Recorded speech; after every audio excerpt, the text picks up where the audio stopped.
Shit's about to hit the fan. You're listening to the Max Wrestling Podcast. It's time to take it to the max!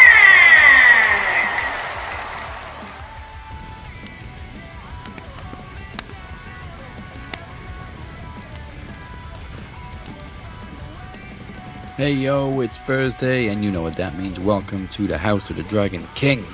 This is Max Wrestling, episode 388. This is your captain speaking, and joining us for the third straight week, the man who called out Mike Larkin at promo series, DC Daniel Crimmins, Mr. Ironbank 2022. Good morning, Desi. How are you? Or I guess it'd be good afternoon in your time. Only just barely afternoon, yeah. It's alright. So it's not as hot as it has been. It's cooled down a little bit, but it's going to heat up this week with all the dragons flying around. And it's a beautiful thing.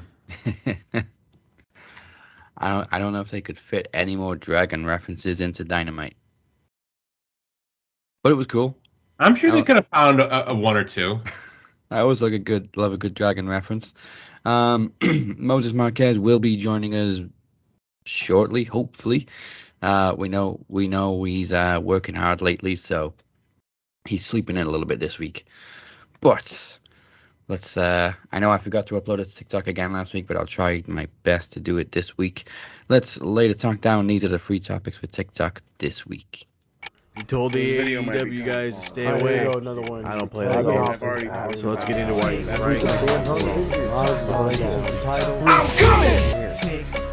So first of all, TikTokers, we want to know, do you want to see Bray Wyatt return to the WWE or go elsewhere? He's been out of contract for almost 2 years now, and constant cryptic tweets suggest that he's planning a return or debut somewhere, but just never seems to pull the trigger. And now, of course, there's rumors that he's going back to WWE now that Triple H has taken over, so let us know what you think on that one.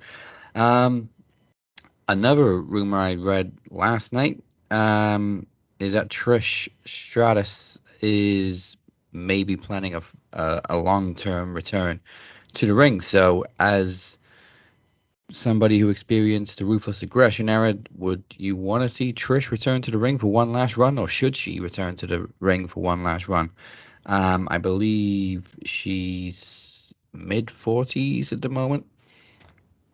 So stranger things have happened.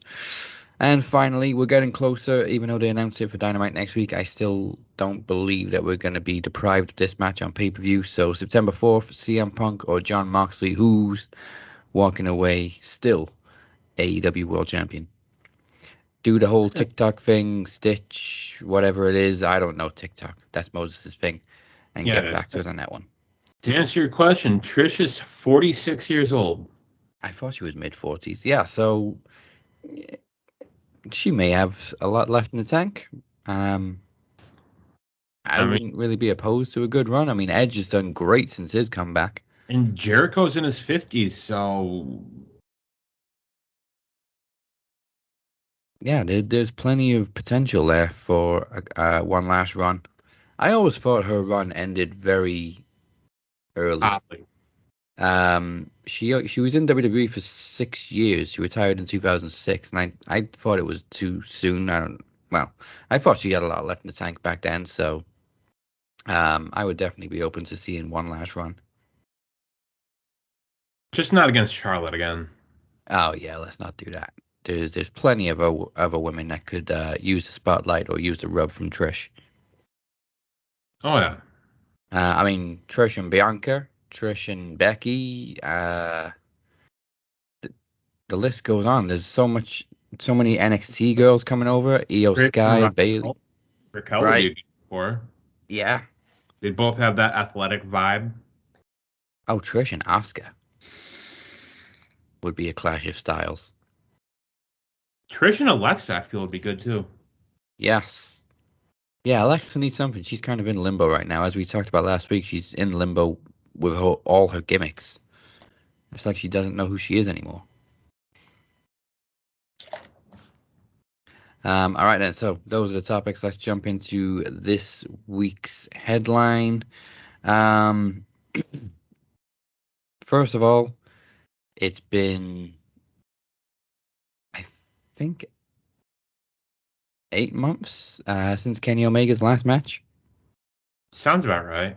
And finally, he made his comeback last night in the main event of Dynamite. I know we usually leave Dynamite till the end, but top story comes first. So Kenny finally returns, joins the Young Bucks, and they, of course, advance in the Trios tournament. Work kept secret. Yeah, nothing is a well kept secret anymore in wrestling. Um, but the big question is, was it a work or a shoot? That he still seems to be feeling the effects from his injury. Work shoot, maybe? Yeah. If he is still injured, then it's obviously a good idea that he's come back as part of a trio and not just singles Kenny. I think my biggest issue with the match last night, well, there were really two issues. The V trigger to Dragon Lee, he legit got knocked out, and the one winged angel looked a little sloppy. Yeah. Like you could tell he wasn't staying up, and like when he's not helping you with the lift, like maybe call an audible and do a different finish, But and one of my gripes with AEW is their camera work. When we had the turn, why did they show Dragon Lee's face clear as day? You saw his face. Like I thought that was a no-no. It's supposed to be. But they showed it. During the show, also we're waiting for the G1 result between Okada and Ospreay. We already know. We already know who it's gonna be. It's not a surprise that it's come down to those two. It always seems to be one of the two lately that are in the big matches. My biggest issue with all this, you had a chance to do something different. To me, it would have made more sense to have Tama Tonga win it all, go against Jay White. You have the retribution storyline, and not that bullshit stable, which we don't talk about. But you have Jay White versus Tama Tonga for the title. Yeah. And instead, you play it safe and go with Okada because Ospreay's not getting it. It's probably going to be Ospreay and Mox at Wrestle Kingdom, which is cool, and I'm fine with that.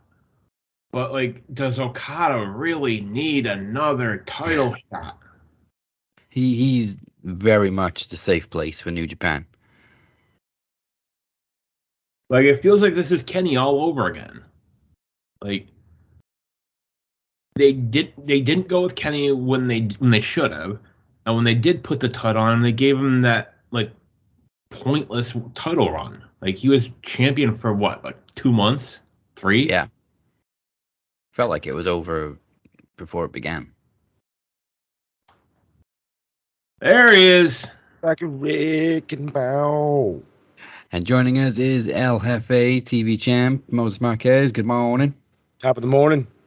So we're waiting on the G1 final results. Just talked about Kenny Omega's return last night. Two big things coming this week. Well, today in the last 24 hours. It seems Okada is the safe bet. He's always a safe bet. Always baby. a safe bet for New Japan. should have been Tama. Hey, I was gonna say, I was like, maybe DC's booking comes to fruition, but then again, as you say, he's the safe bet, and we already know that if the guy drew, what the factor really was is when he got that gigantic pop in America. Now you have to get back on Okada's coattails. I'm sorry. True. AEW loved him. Hey, the fucking internet loved him, okay? The American internet.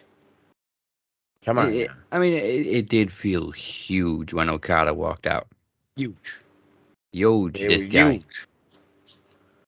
Huge. No, it was awesome though. But I mean, no, Kenny coming back. I knew from the second freaking goddamn what's his face, the fucking announcer took a giant breath right before he started announcing the fucking list of accolades. Just like, oh yep, here he comes. He's fucking back, and he looks good. Something tells me he's got some scarring or something. That's why he's got his long sleeve on. But he also had what I don't know what was on his shoulder, but wow. I think there was a compression shirt. Oh, that's my ideal too. Is maybe something like that. I'm like, he ain't out there padded up like Sting is, maybe, but hey, who knows? Yeah, I think they referred to it as a compression shirt. Right on. Well, I mean, like I said, it was good. He's back. Of course, that match was awesome. Apparently, Dragon Lee didn't get knocked out. Apparently, he's just an excellent sell. And I'm like, sure. He didn't. I mean, hey, I thought he was dead. Like, dead. Who got knocked the fuck out with a knee and Impact this week? Oh, no. Was there one in Impact? Emir shared it, and he was like, I don't know if that's the best fight slap ever, or if it just looked rough. Oh, God. Hands were in the air. There was no way there was a fight slap. No, I know exactly which one you're... Oh, God, I didn't catch the names of that one, but I was just like, oh, that guy's dead. Just sheer death. It's like, I swear everybody was working stiff. Or, well, I don't know. Maybe I was just feeling like that off of the BG. And Cornette will still hate it. Yeah. Corny will hate his own reflection if he could. If it was wearing an AEW shirt, yeah. He's like, ah, shit, I hate me. He hates his life. You can't be that miserable, bro. You've been on television multiple times. Like, you can't be that miserable in life. You've been on television. You got to live the dream of the pro wrestling life. So let us just live the dream, homie. Like, come on, relax. Like, and Bischoff too. Like, homie, did you forget you were like a male model?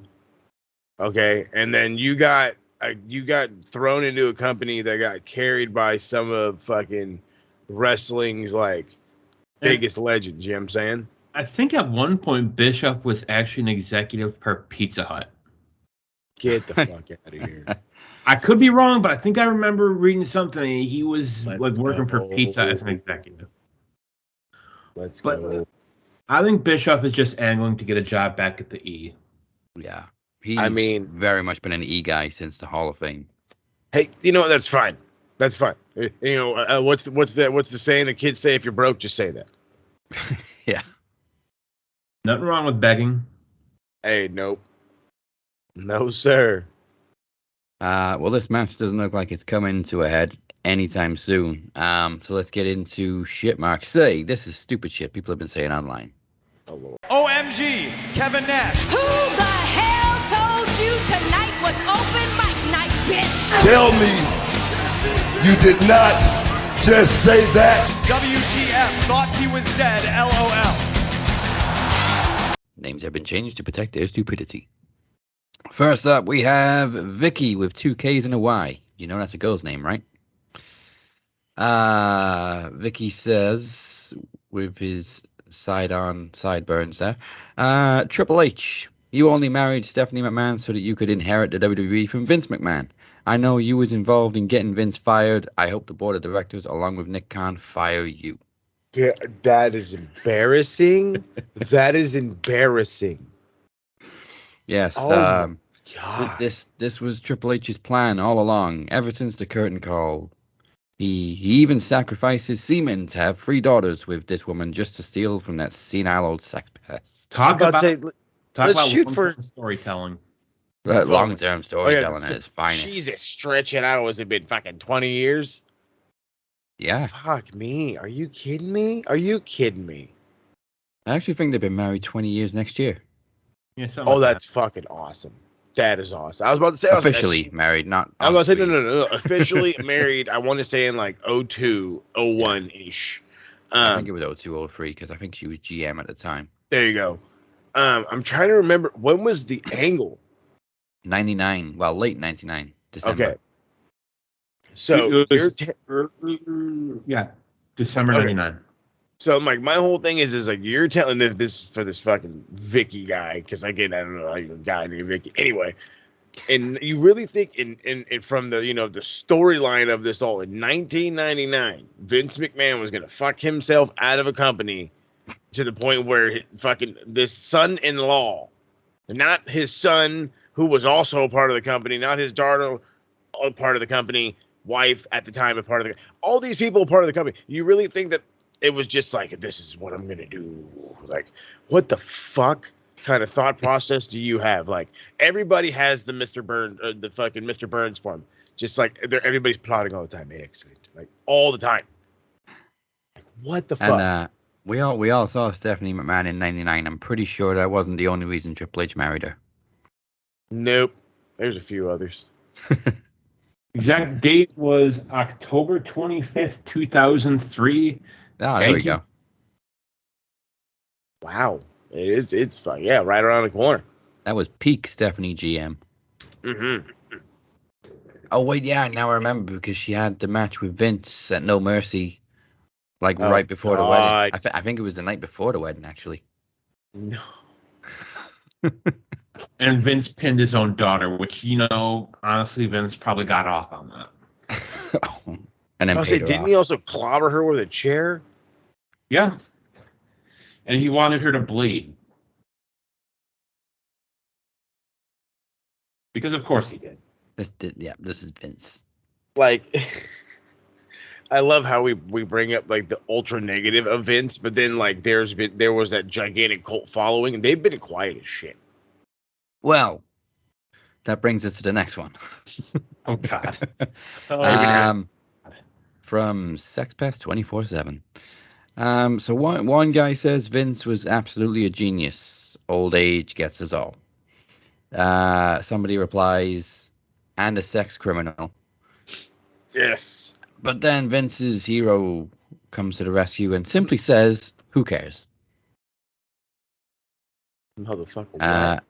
Then I see the guy's picture. I'm like, dude, of course you don't see a problem with Vince's sex antics. I mean, you look like you whack off to midget porn while suffering from penis envy. Let's go. The burns are harsh today. We learned from Punk. Jesus. I mean, that was a great one. But I mean, for fuck's sake, this. Who cares? A lot of people care. Are you kidding me? That just the federal government cares. There you go. The government definitely care. I'm pretty sure the sponsors cared. A lot of people cared. Women care. Because, you know what I mean? There was this whole fucking, YouTube movement going on, and motherfuckers were getting outed left and right for their fucking sexual acts. And you guys were like, yeah, good riddance to them. And investors definitely care. He's doing what with our money? And I'll bet you Linda cares. Oh, she cared to the point where there was $5 million donated to Donald Trump's campaign. Which is all kinds of ironic. All the irony, baby. I mean, Linda's been walked over for years. Even on TV. Poor thing. Oh. We just mentioned Trish too, and I just got that image now. Oh boy. Let's go to the next one. This is from creepy motherfucker hiding behind the John Doe name and a picture of, unsurprisingly, Donald Trump. That's a gigantic name, but it's awesome. It's actually Donald Trump riding a horse. I don't even really want to read this one out. Hashtag SmackDown. Nice to see Lacey Evans and her moist camel toe back in wrestling. Yo. When is the first money shot of that glorious, juicy beef curtain? Tell me you have a problem getting women without telling me you have a problem getting women. Shit, he told you. He told you in the sentence. That may be the worst one I've ever read out. Are you kidding me? I cringe even reading it. Like, how are you not even embarrassed to type that? Well, I mean, this is why the name is John Doe and the picture is just Donald Trump riding a horse. Like I ain't well, obviously, but still, like what the literal fuck? If I tweeted nonsense like that, I wouldn't want to show my face either. My whole I understand. Well, yeah, that makes perfect sense. But my gimmick, and this is the thing that kills me the most, is does nobody read what they put out? Do you not read what you just typed before you send it? Well, in this day and age, people don't care. They don't care. Yeah. They think, oh, I got my rights, so I can say whatever I want. And that continues to be the problem. To paraphrase Jeff Goldblum in the first Jurassic Park, you were so focused on whether or not you could, you never stopped to think whether you should. That is one of the best quotes. Actually, any Jeff Goldblum quote is one of the best quotes. It's Jeff Goldblum. There it is. I love Jeff Goldblum. Smooth as a motherfucker. This is Friday MOX, and that's the shit they say. Just had a very, very close, like 2.99999 count from Osprey, but it's still going. Shocker. So let's go back in time to the days where Vince thought logically. This is This Week in Wrestling History.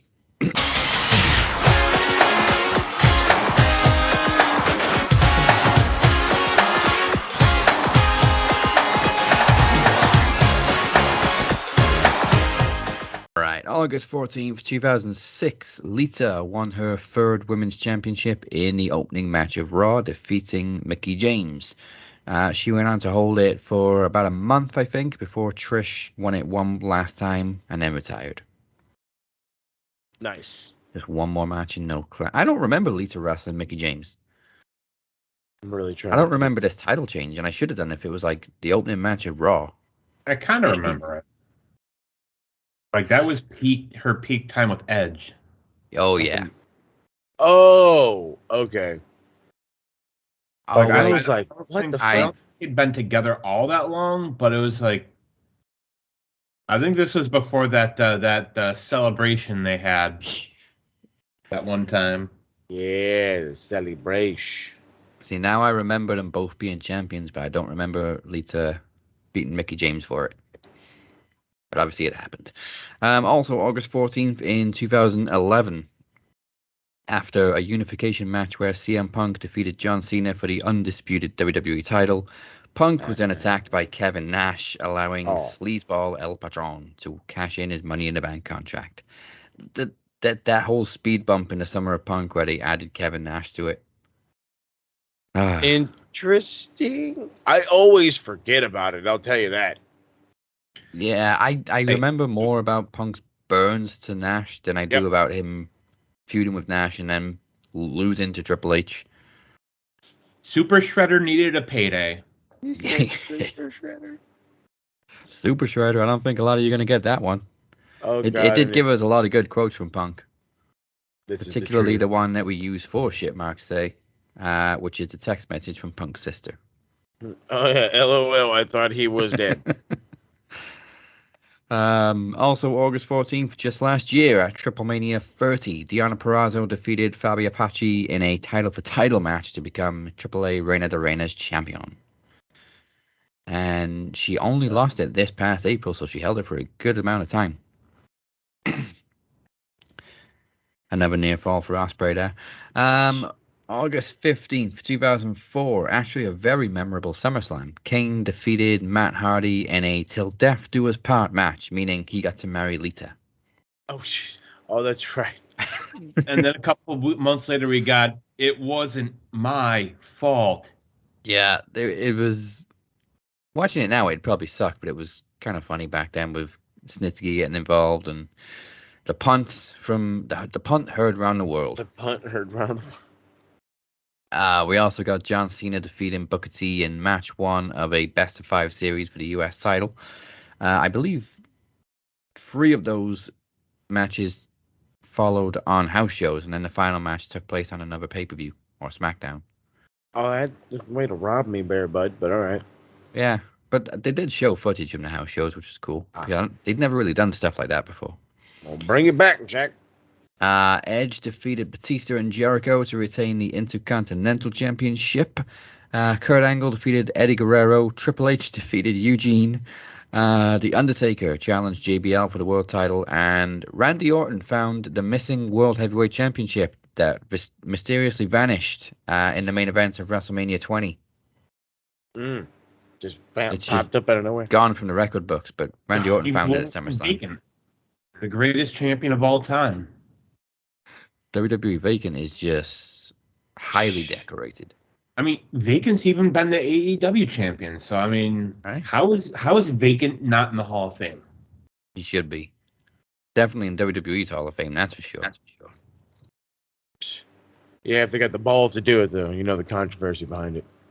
But Right. who would induct Vacant? Hey.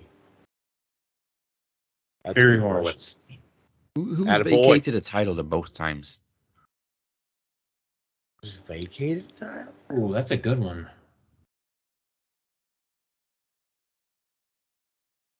Like, I feel like Cena's had to give up a title a few times.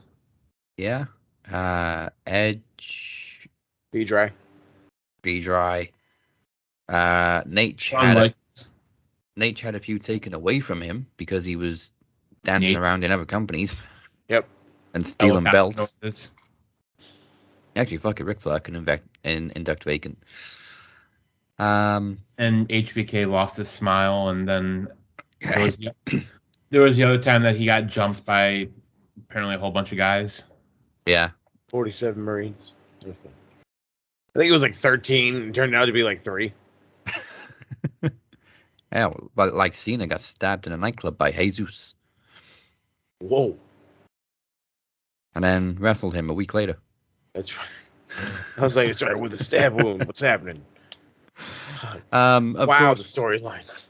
Of course, we're having fun. In actuality, Randy Orton defeated Chris Benoit to become the youngest World Heavyweight Champion in history, which I believe he still is, at least for the big gold belt. Mm. I miss that belt. I miss it. It is a pretty one.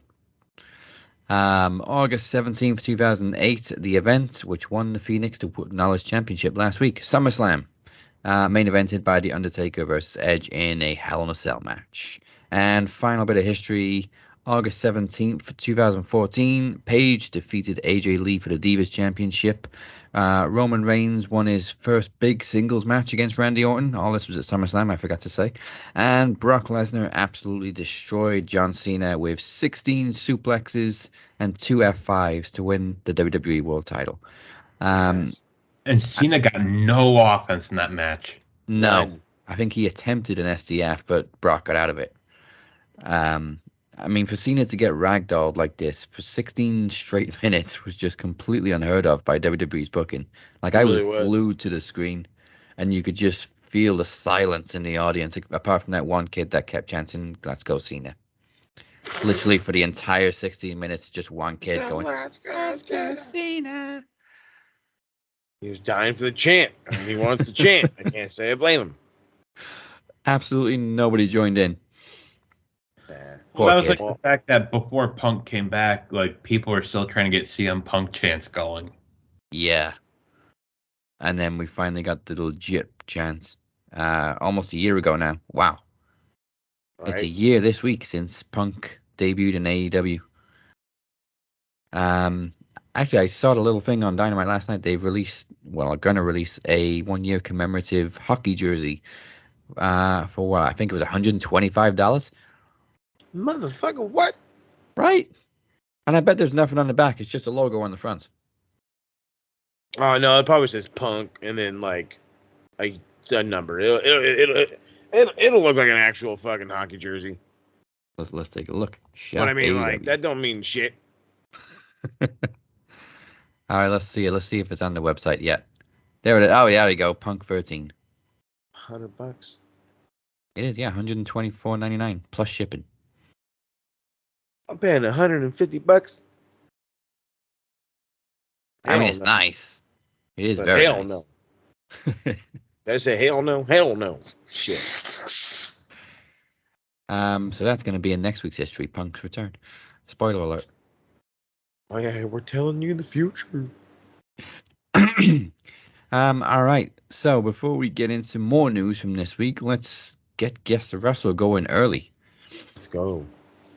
I wonder who this could possibly be. Guess the Wrestler. He's the bestler, better than all the wrestler. Ready, DC? I'm ready. All right, we're gonna hit it with the accolades. Let me see if I can actually. You know what? Let me see if I can get you a debut. Let's rock with that. That's right. He debuted and started training wrestling in 93, 94. And he started in a lovely company called Eastern Championship Wrestling. Okay. All right. He was 1994's Wrestling Observer Rookie of the Year.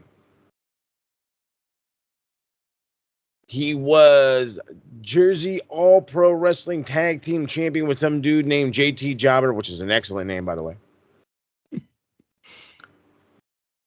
Let's see. He's a Border City Can-Am Heavyweight Champion, whatever the fuck that is, but that sounds like a badass company.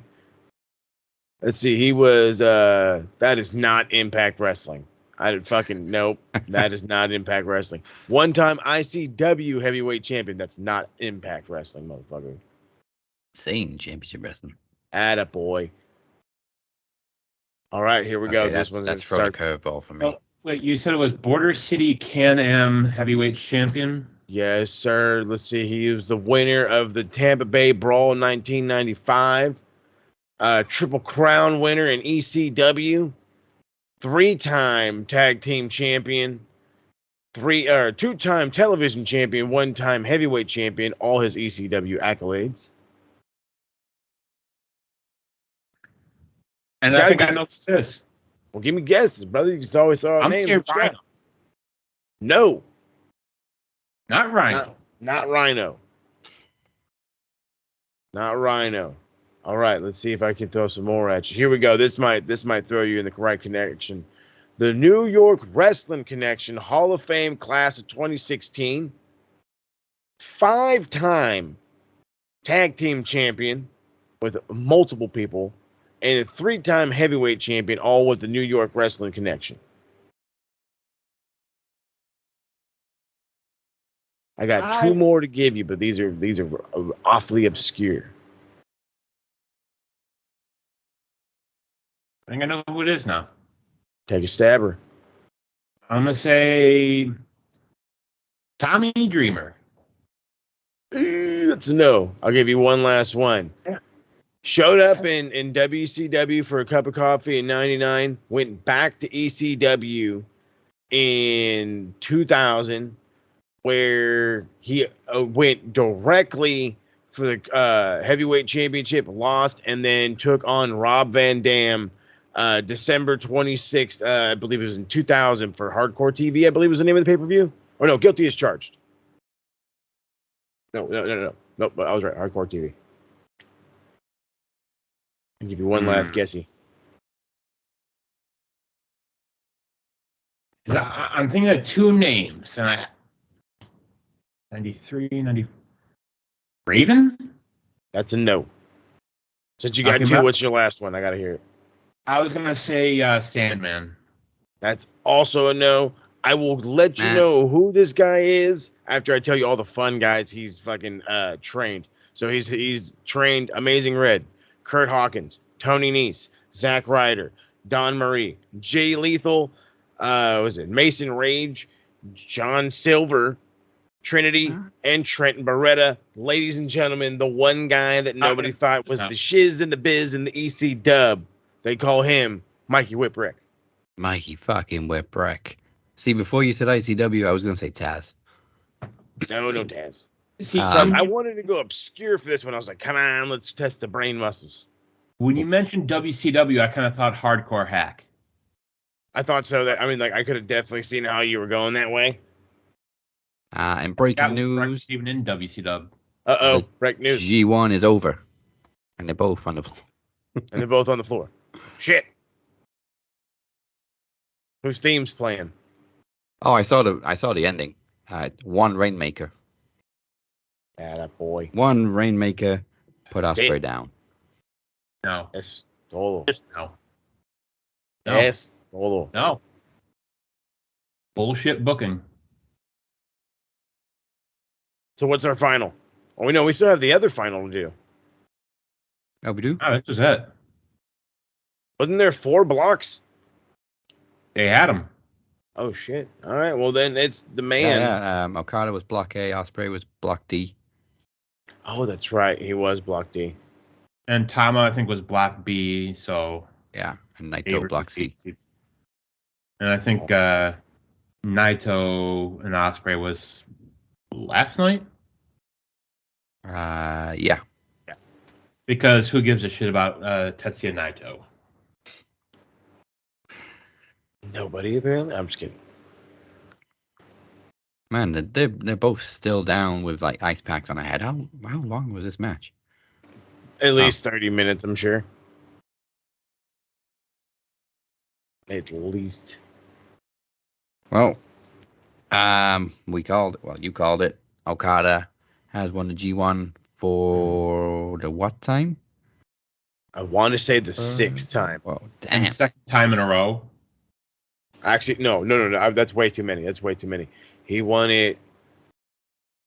I want to say this is 3. You got it last. Actually, I know he got it. So then maybe this is 4. This might be it's got to just be 3. Please don't tell me it's more than that, because then I'm going to start being a little upset about it. I'm not even going to lie. Oh, Okada's up. Let's take a look. Go back to the main page. Okada won it last year, 2014, 2012. This is 4. That's it. Yeah, so this is 4.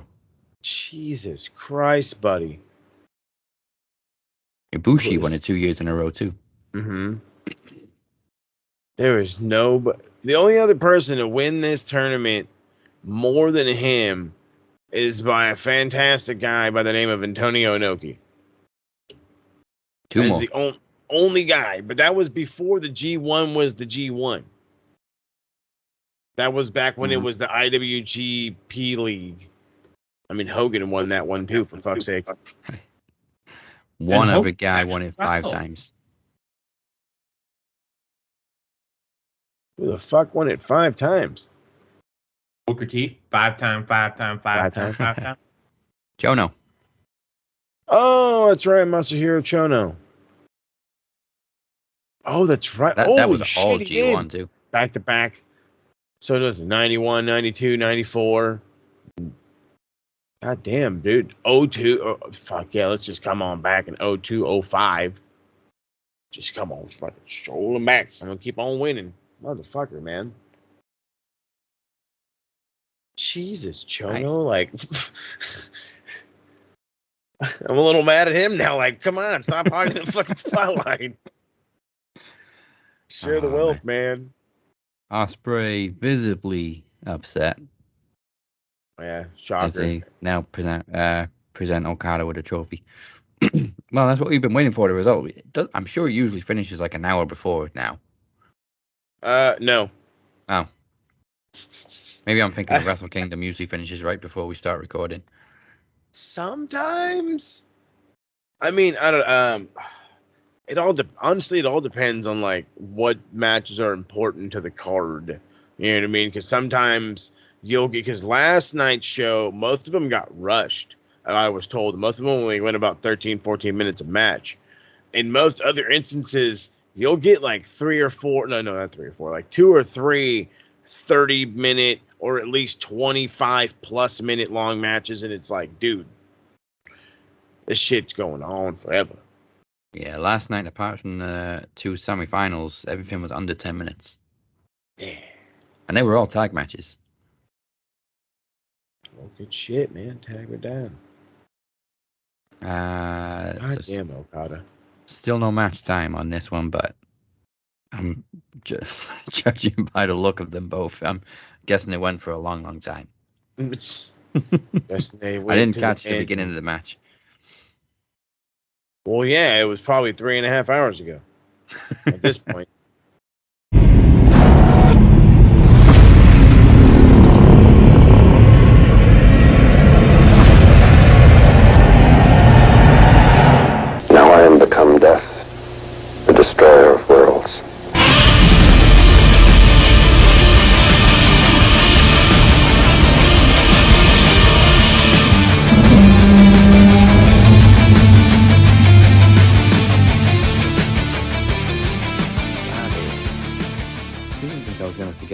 birthday now, did you? You had one or two things to say recently with your 3 faces of the Walker.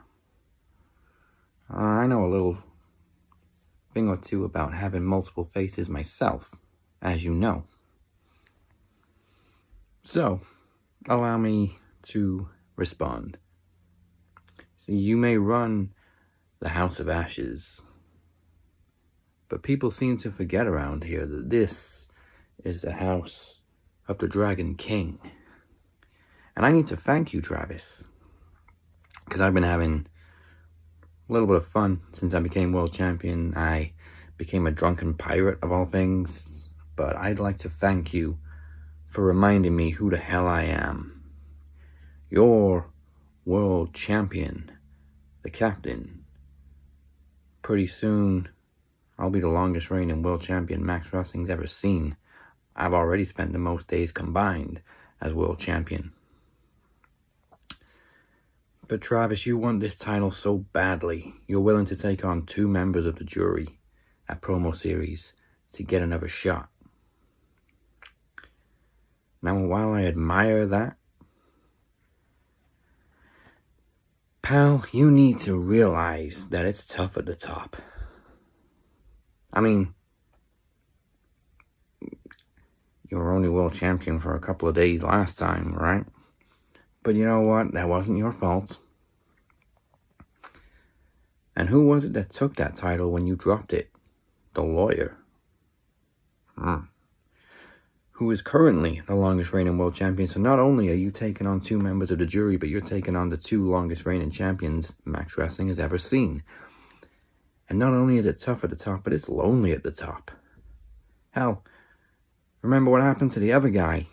He tried to make his own Max and found out that everybody wants to be the captain until you have to do captain shit. So Trav, if you want this title so badly, let's see if you can handle the captain shit. At Promo Series, it's not about the House of Ashes versus the jury. It's about the Dragon King defending his kingdom. And you know, the funny thing about dragons, they rain fire in more ways than one. So a Promo Series, I'm bringing fire, I'm bringing blood, I'm bringing the gold. What are you going to bring? A kendo stick? A mask? Fireworks? I don't need fireworks. I don't need a kendo stick. Hell, you know what? I don't even need this. Because judgment has already been passed. You are guilty and you will meet your fate. Like I told you, there's a storm coming. And you and your friends better batten down the hatches, because when it hits, you are going to realize that you couldn't afford to live so large and leave so little for the rest of us. Captain, out. Happy birthday, Trav.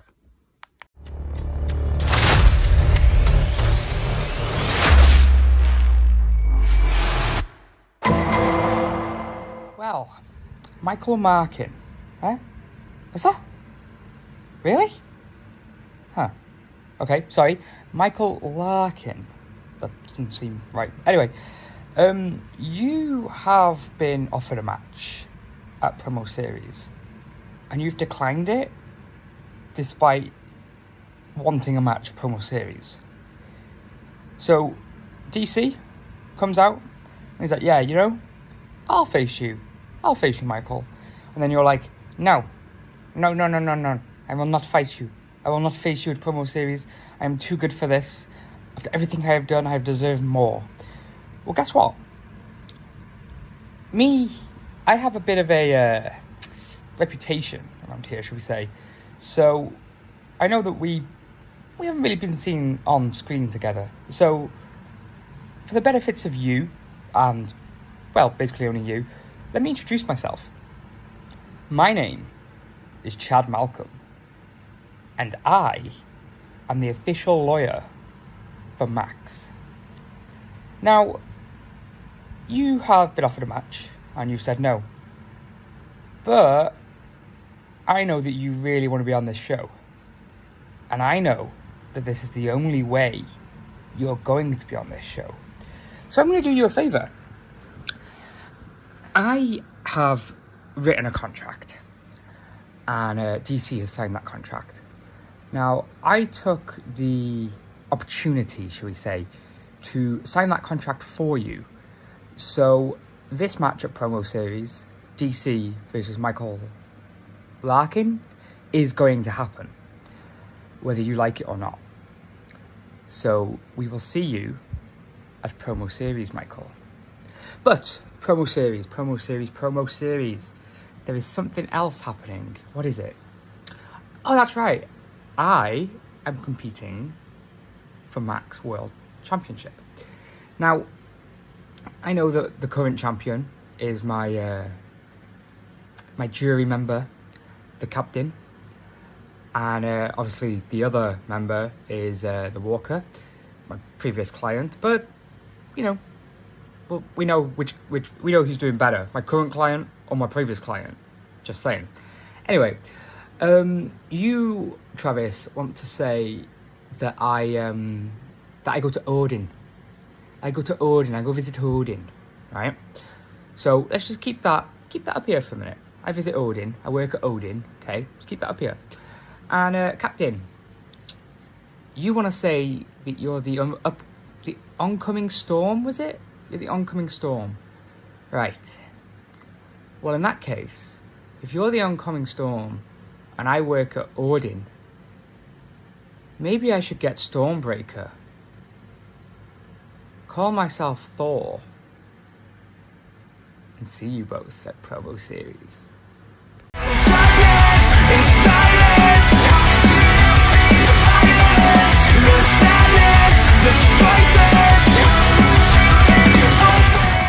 This is Velvet Sky. Hey, this is the charismatic enigma, Jeff Hardy. Hey, yo, what up? It's Darby Allin. It's the Ultimate Vanessa, your girl's favorite wrestler. Hey, Preston Vance here, aka number 10 of the Dark Order. Hey, this is Tommy Tree. Hey, everybody, it's the interview queen, Alicia Atute here. This is the voice of Killer Cross. And you're listening to the Max Wrestling Podcast. And you are currently listening to the Max Wrestling Podcast. Max Wrestling Podcast. And we're about to take it to the max. We're about to take it to the max. It's time to take it to the max. We're gonna take it to the max. Take it to the max. Welcome to the Madhouse. Ladies and gentlemen, welcome to the Madhouse.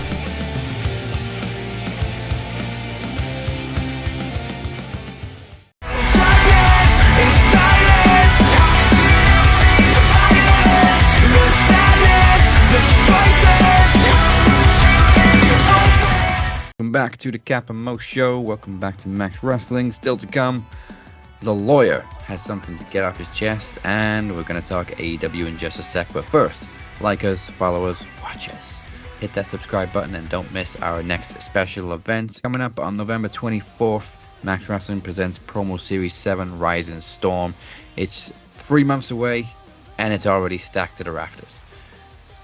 In Promo Series tradition, the Knowledge Championship will be on the line in the Winner Stays On Gauntlet. The Phoenix will defend his title one challenger at a time, and the final challenger will be your very own captain, competing for the Knowledge title for the very first time. 2 weeks ago, the challenge was issued. Last week it was declined, but now it's official.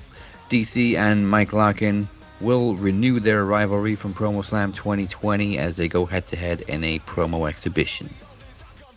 Oh, Michael Chuck finally agreed. The Chucker. He did agree after the show, yes. The Chuckster agreed. Oh, exciting. Cypher, my man, the enforcer of the jury, will get his fair rematch at the TV title as he challenges Moses in the first ever TV triathlon. It's going to be promo, trivia, and back to promo. Chicanery. Y'all remember the sabotage? Back. That's I remember him getting jumped at Promo Slam. I don't remember any of this. It was too dark. And the captain, the walker, and the lawyer walked into a bar. That's not a joke, it's the main event. In the first ever world title triple threat promo bout, I'm giving Travis one more shot, but this time I'm bringing my lawyer, Chad Malcolm. We'll also be predicting Survivor Series and crowning the group MVP. For more information, go to maxwrestling.net/promo series 7. And speaking of the group MVP, tomorrow it will be 1 whole year that Travis has held on to the group MVP title. Nobody seems to be taking it away from him. But if you want to try, all you have to do is post and comment in the Max Wrestling group within 28 days of the next special events promo series. But you know what? I'm thinking of just moving it to monthly because nobody's taking that damn thing off of Travis, and he doesn't even post that much anymore. Nah. It used to be every 30 minutes. And there was a time when he pissed Facebook off, and we had to approve every one of his posts. Yep, I remember that. That was for 30 hilarious. days. Like, what do you think you're doing over here posting like crazy? I'm an admin. I don't give a shit. Or I'm not an admin. Like, I'm in here all the time. Oh, Yeah, it was hilarious. He's not an admin anymore. That's why he's allowed to compete for the group MVP. It was. Oh no, that's right. It was just funny because I'm one of the admins, and he was like, "Hey, can you improve my stuff?" Like, how many? Holy shit! There were like 9 posts. Right. Oh man. So that's coming up November 24th. I think that's to be confirmed though, because we don't actually know the date of Survivor Series yet, but it's usually the last weekend in November. Yeah.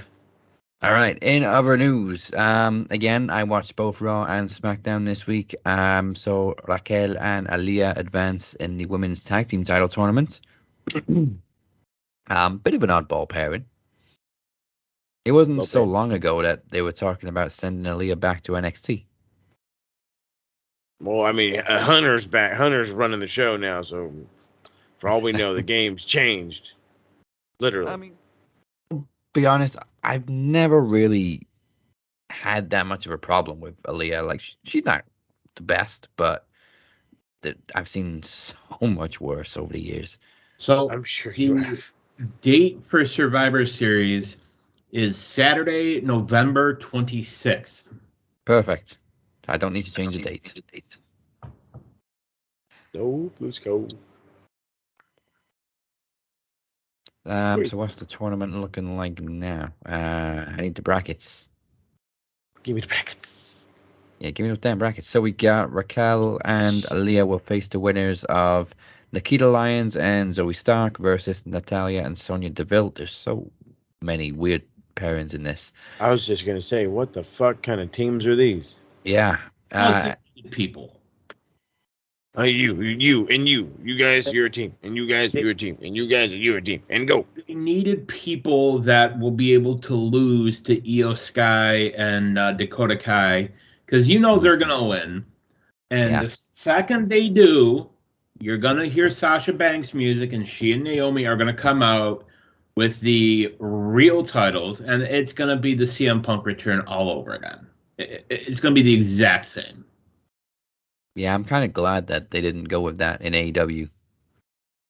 I mean, DC, I'm not going to lie. I don't hate that storyline. Not going to lie. That doesn't sound too bad. Kai and Sky will now be facing Alexa and Asuka in the semifinals after they defeated Nikki and Doudrop. Call them Kai and Sky. There you go. Indeed. Yeah, definitely not Dakota Sky. Bailey. So we got one more quarterfinal to have. Then we got the 2 semifinals, which I believe are taking place next week. Wait, how's that going to work? This is the E, baby. They gonna make it work. The other SmackDown match is tomorrow. Because tomorrow's SmackDown. Yeah, we forget that sometimes. Well, yeah. But also on SmackDown, Hit Row made I want to say surprising return because, like, oh yeah, it wasn't really that reported that they were coming back. I think I saw like maybe one rumor and thought, yeah, whatever. I think that was just for Top Dollar, though. But for the whole trio, well, apart from Swerve, obviously, for the trio to show up was surprising. It was. Good for them. Yeah. For sure. I don't think they really left on bad terms. I think they were just... The big guy did. He I guess, he put out a rap that basically shredded Jinder, and it's like came out of nowhere. And just ask Amir. Amir will tell you don't hinder Jinder. Don't hinder the Jinder. This guy. They got a pretty decent reaction too for SmackDown. Mm-hmm. Make it work. I think what they're trying to do, and it makes sense. Triple H has always been a tag team guy. He's always been a supporter of tag teams, which big time. I think the reason that they combined the tag titles was they don't fucking have any. They had the Viking Raiders or Viking Experience, whatever they are this week, New Day, Usos, and Street Profits. Yeah, that. I was drawing a blank on the team name. Been there. Yeah, an addition to the tag division is very much welcome. And actual tag teams too, not just two guys thrown together. Randomly, that'll be broken up in like another week. But I mean, I'm happy AJ Francis is back on TV. I was a fan of the guy when he showed up. I was a fan, and I was upset when he left. The guy did a lot of good stuff on the indie scene. For crying out loud, he put together his own bread and had a fucking social media battle royal of fucking TikTokers. Nothing but TikTokers and fucking YouTubers and shit all went to, I think, somewhere in Florida, and they had a battle royal. It was it looked like shit, and they can admit to it, but they had a whole lot of fun, and these guys just got even more fucking popular because of it. And it's Shanti Adonis, dude's got talent. Yeah. Yes. And BFAB too, there's potential there. The upside is they all can talk. And that was the one thing that E can always shine on, is your ability to use the microphone. So I think they're going to be just fine. Yeah. So what are the odds on Swerve? I don't even know when his contract is up in AEW. On him going back or just staying with AEW and riding it out with Keith. I think a lot of it is going to depend on how he's used in AEW. Also, the big thing, and this is what I keep telling people, is I think AEW starts negotiations with Warner Discovery in October. Yeah. To renew the TV deal. Thanks. And if the CEO of Warner Discovery is as much of a pencil pusher as a penny cruncher as I've heard, AEW may not get the TV deal they're hoping for. And which case, does talent start to think, well, I'm not going to get as much money as I thought. Maybe I start looking elsewhere. So then, does MJF, because he's the top dollar, is he going to think, well, do I finish out my contract here, then jump ship? Which personally, I think ultimately is what is probably going to happen. I think he's going to finish. I think he's finishing out his contract and then he's bouncing. It can go no, it absolutely can go either way, and that's exactly what I was getting at. It can definitely go either way. The reality is, and I think we've talked about this, beaten into death, if you will. The E is no longer the toxic zone that you don't even want to touch with a 10-foot pole anymore. Now it's well, maybe it's not as bad as I thought anymore. Well, maybe it's a whole lot better now, or whatever. And it's a wrestler again. Hey, they said it a bunch, my man. So that's how you know. All right. So, I mean, MJF and E works. I just feel like if MJF is as big as an asshole as I think he is, I feel like this is his exact thing that he wants you to do. He wants you to feel like he's going to the E. And then when the day the contract's up, he's just like, hey, E fans, I'm ready to sign. Go fuck yourself. And then, or he pulls the Punk and signs a contract and it's actually an AEW contract. If he signed it on an AEW title. Oh, there you go. There you go. He's be like, you really think I was gonna fucking leave AEW? Stupid. But you know what? It's an exciting time. Like, this is like the first time since like, see, I remember like WWE, WCW, like wondering like, well, who's gonna go where? Yep. I remember that too. But at the same time, I felt like any big star that left the WWF back in like, I want to say like 97, 98, they were going directly to WCW. Yeah. Or Japan-ish. But then it was like, Invasion. We had the, fucking Vince didn't want to pay no money to get the big guys, so it's a thing. It's a thing now. It's, you know what I mean? It's a big name. Sure. It was a great name. I like Just Incredible. It's also now not like, oh, please don't go to WWE. It's more, oh, okay. Maybe they got a shot. Right? But I don't know if you still look at it in the big look at WWE. Well, so I don't know. I would think more so now. A lot of people have got so much faith in Triple H. Yeah, that's true. A whole lot of blind faith.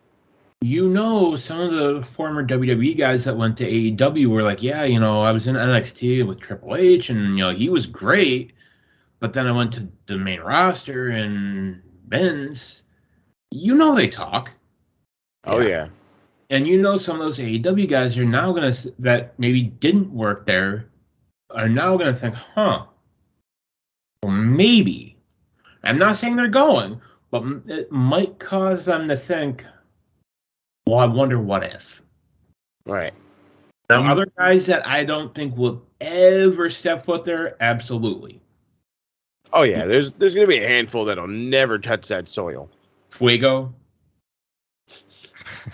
Well, I take that back. He did have a squash match with Eric Rowan. Oh, man, Fuego, the fucking only Alabama luchador in the world. There's people on WWE's current roster that have openly come out and said how much easier or nicer the experience is now in the atmosphere backstage now that Triple H is in control. And part of me now is thinking maybe that's all a ploy, or not necessarily a lie, but they've been told to like say that to convince people to come over and say, Triple H is running the show now. It's better. You know what? It does feel kind of forced. We have cookies. Oh yeah. We just baked these cookies. Like, no, damn it. And then you see fucking guys like fucking Bear Country cookies. And I'm not saying it's necessarily a lie. I mean, I do have a lot of faith in Triple H, but it's just weird that they never would have dared to say stuff like that when Vince was still in control. Nope. And then, literally, he's been gone, 2 weeks? Yeah. You hear all the stories about Vince and how, people are walking on eggshells around him. There was that video of, when Lesnar had... I think it was when Lesnar fought Reigns at Wrestlemania a couple years ago. Yeah. And there was something with the finish, and Lesnar just chucked the belt at Vince. Yeah. I think it hit Vince in the face, and Vince just said, fucking asshole. Mm-hmm. If that had been anybody else, they would have been fired on the spot. Oh, guaranteed. Yeah. But Brock's big money. Yeah, we all know he's one dude. He ain't fucking going anywhere. Oh, no. I really hope not, because Brock has been so entertaining the past year or so. Cowboy Brock is the best. He changed his gimmick up. He's been working a heavier schedule. He's been just so much more fun to have around. And from what I've read, he actually will talk to other wrestlers, give them pointers. And, that's the kind of thing you want. You want these seasoned guys, they're an asset. Use them. If they're willing to give you pointers to help you up your game. Because, I hate to play the Vince side of things here, but you got to get to that next level. Get to the level of a Randy Orton or a John Cena, because Roman's not going to be around much longer. I don't care what anybody says. I give him another year, and then he's going to be an afterthought. He's going to go to Hollywood. I think he's being mainstreamed-ish. I would not be surprised if like he shows up and then like bam he does a fucking a remaking of like Walking Tall. No, Remake. it'll be a remake of Mummy Returns. Ah, fuck it. Let's do the Scorpion King. With That's right. with the worst CGI I have ever seen. That or does this mean he just gets immediately thrown into the Fast and the Furious? Mm. No, he'll get Here's his a new own bad guy. He'll get his own side movie. He'll get a side movie. Oh, all right. We already know he's part of the universe. Oh yeah, he'll be a football coach. There you go. Come on, boys. It'll be the Tooth Fairy 3. Oh no. The question then is, who takes over from Roman as face of the company? There's a lot of guys. Honestly, they could do with having Roman around for a few more years so that Triple H can establish people that Vince didn't want to establish. Vince never wanted to create new stars. He just wanted the whole company to revolve around WWE or Roman. Hear me out on this. Santos Escobar. Oh. Just lost against Tony D'Angelo. You know, they're saying he's bound for SmackDown. I'm telling you, Santos Escobar, when you think of a guy that you can build your company around, you want him to look good. He's got the look of a superstar. He can go in the ring. He's got the charisma. I'm like, Vince is looking for the next Latin star. Or not Vince, WWE in general. They're looking for that next Latin star. Yep. Somebody who looks good, wrestles well, is bilingual. Del Rio, it was never going to be him. He never had the charisma. Never had it. No. I like Ray, but Ray is not, again, Ray was not the kind of guy you could build your company on. You need a guy that has some height. I mean, this is from a business standpoint of things. The business. Escobar has that package. You know, he is the it guy. He's a guy who give him a year or two, toss the money in the bank on him. There you go.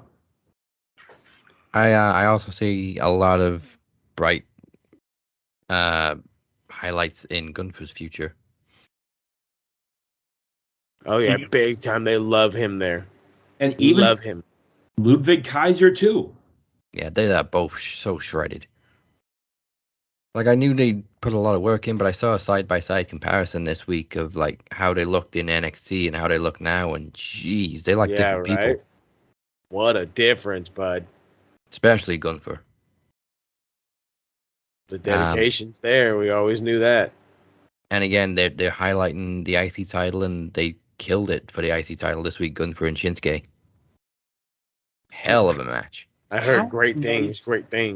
How nice is it to see the U.S. title and the IC title prominently featured? Yeah. Well, isn't that the point of having other belts? It's nice for the IC title, but they got no choice on Raw with the US title because the fucking world title's not there. It doesn't exist anymore right now. No, and it barely appears on SmackDown. It's terrible. How you gonna have a goddamn wrestling promotion with no fucking main title? Which, I think that leads into the rumors of Roman dropping one of the belts. Yeah, at Clash, which would be nice for the UK to see Drew win a world title, especially if somebody who's been booked so strong like Roman. Yeah, seriously. I mean, I think they need to do something major at this pay-per-view. It's like the first, well, it is the first big UK stadium show since Wembley. And that was like 30 years ago? I think that is 92. Yeah. It is 92. Now, from what I've heard, the ticket sales already have beat out WrestleMania. Okay. I don't know how at those prices. Jeez. I was just gonna say, I was like, isn't the bitch expensive as shit? Yeah. Well, it is now. Probably wasn't at first. When Vince was still in control, they probably weren't that expensive originally, and then they got more expensive over time. And now finally Vince is gone. Nick Khan wants his money. No chance. Nick Khan wants his money. You gonna give Nick Khan his money, goddammit. If you guys had told me Vince was going to retire when this show was first announced, I probably would have tried to buy tickets. But I wasn't interested back then because I thought it's going to be Vince's bullshit. Mm-hmm. Look at it now, sons of bitches. What a year this has been so far. And it's not even done yet. I say, yeah, we still got 4 months to go. Like, I hate to think, what can happen next? What's going to be next? I don't want to know, and I'm scared. Well, I mean, with somebody like Tony Khan who's proved that he wants to work with other companies, and then somebody as ambitious and as open-minded as Triple H taking over WWE, the future's kind of scary. I say go back to the territory days. I've been saying this. Territory days were where it was at. And like, what do you have as a centralized title though? Like, do you buy out the NWA? Something needs to give with the NWA. Fuck it. No, I think the other big thing is I actually watched GCW this last weekend. Mox versus Effie was actually a solid match. The big story coming out of that, Nick Gage came out. Yo. Because Mox cut a promo saying, "Where's the competition in GCW?" Nick Gage came out, and he's looking a lot better than he was. And he issued a challenge to Mox. And Mox said the only way he's doing it is if Nick Gage puts his career on the line. Hey, yo. So we have title versus career. They didn't set a date, but is this how they get the title off Mox? I was just going to say that's probably what they're doing then, right? I don't think Nick Gage is done. I mean, he could be, but I don't think he's done. I mean, we did have Nick Gage attack Matt Cardona again because, that's always fun to see. Yeah. Oh, Matt Cardona. That dude's fun to see. He's going to go back. Probably. He's just going to keep building himself up first. Which he's done a hell of a job with. That he has. Damn, talk about raising your own stock. If you had told me a year ago, actually, no, we'll say a couple years ago, that Matt Cardona would be the NWA World Heavyweight Champion, I would have said, there's no way. Right, you probably get a little chuckle at it. There's no way. But then again, Rob Conway was NWA champion. Yeah. God damn, and he was like the third wheel of a tag team in WWE. Big time. He was the non-French guy. Yeah. The American traitor, as they call him. Yeah. That is terrible. We also saw Ronda pay her off her fine on SmackDown, and she got a pretty good reaction too, considering she normally gets mixed to negative. Like, I don't know how she's going to fit into all this if she comes back as a face, but she attacked more officials, and I'm guessing she's going to get fined again. Well, see, I think again. The thing of it is, like, people realize she's not the nice girl. She's not, the goody good. She's the badass, and be who you are, like, don't act like you're, this goody goody. Give us the badass that you are. And then there was that bit with her and Shayna. Yeah, you used to be a killer. I'm hoping this leads to Shayna versus Ronda. Or at least a return to the NXT version of Shayna Baszler. But here's a question for you guys. Can Shayna get over as a face? No, maybe. You know what? Outside the ring and like up, down, down, she's very likable. I was just going to say, dude, like, have you seen her outside of the fucking dude? She's funny. But in the ring, she's deadly. But like, she's so good as a heel. It'd be doable. Yeah. I don't know if I'd ever turn her, really. I feel like you'd kill all of her fucking edge.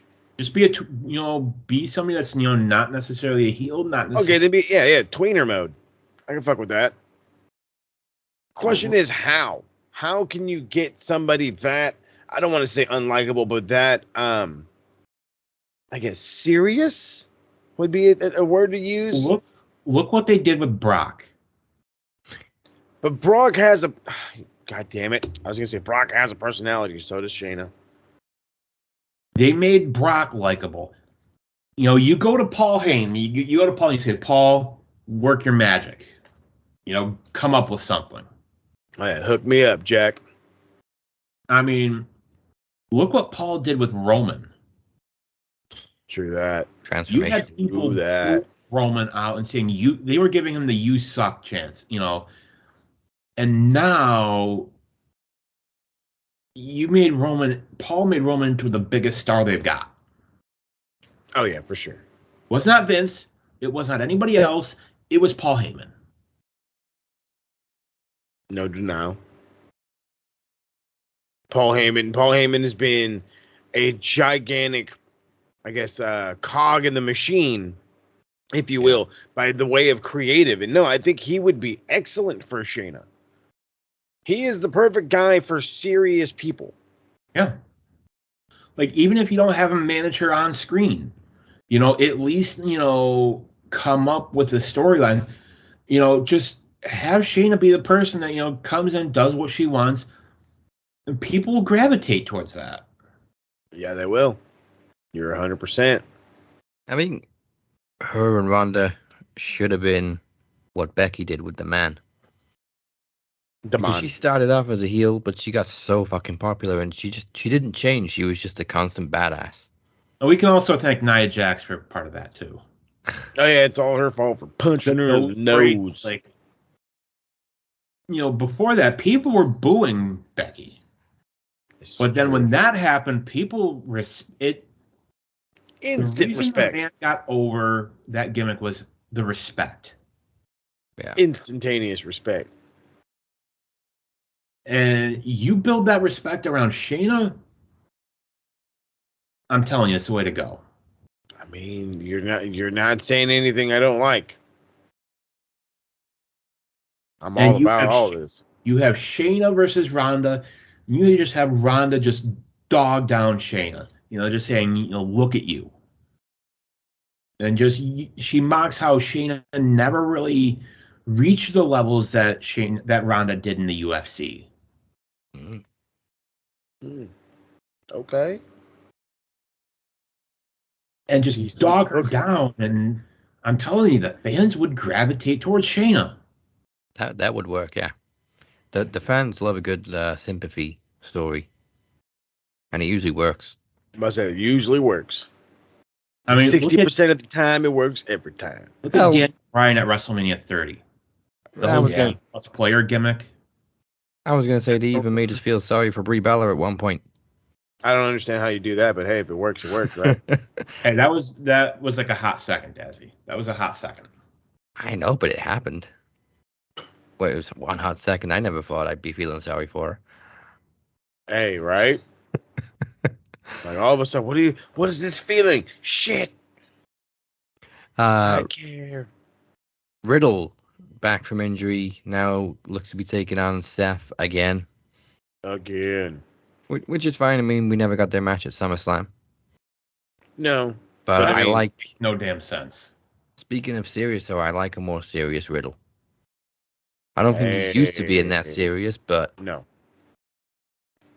I'm sorry. I have to have the bro. Well, you could do that, but I think he realizes, and, you know, the E realizes that whole bro nonstop, you know, the happy-go-lucky gimmick, that's only going to get you so far. Yeah, I'm sure. But at the same time, like, I feel like it's hard to get away from that because that is his personality. My man is Spicoli, for crying out loud.